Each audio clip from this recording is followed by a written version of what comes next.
every 100 teenagers is affected by POTS. If you've ever had the flu, then you know how I feel every day. POTS stands for postural orthostatic tachycardia syndrome. I was diagnosed with dysautonomia at 15. Dysautonomia is an umbrella in which POTS falls under. So I'm going to tell you about my life with POTS and how I deal with it every day. So what is POTS? POTS stands for postural orthostatic tachycardia syndrome. Your orthostatic intolerance is when you go from a lying down position to an upright position and your heart rate increases. That's called tachycardia. So what does that mean? If you've ever stood up and felt dizzy, then you've experienced a small dosage of tachycardia, which anytime I move, I'll get dizzy or I'll pass all the way out. So now that I've talked about POTS disease, I'm going to talk about dysautonomia. So what is dysautonomia? It's a malfunction in your autonomic system.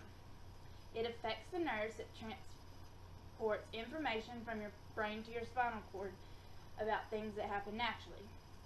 Some symptoms of dysautonomia include extreme fatigue, increase in heart rate, dizziness, difficulty breathing, extreme dilation of your pupils, sleep disorders, anxiety, and depression.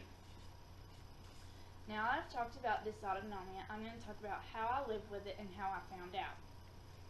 I was 15 years old when I found out. I weighed 115 pounds.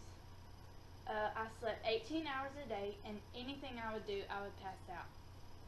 I went to the doctor to get a CT scan, and they found a mild abnormality.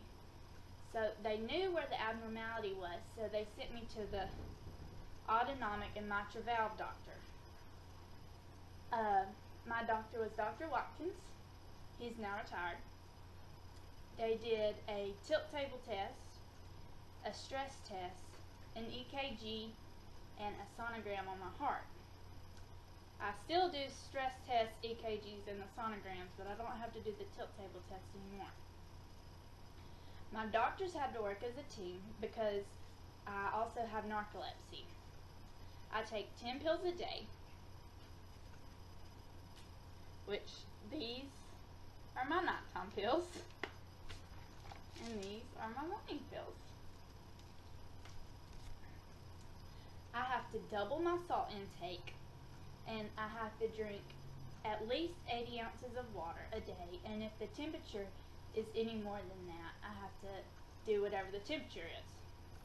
I have to have a regular sleep schedule. I can't overdo anything, and I can't get too hot.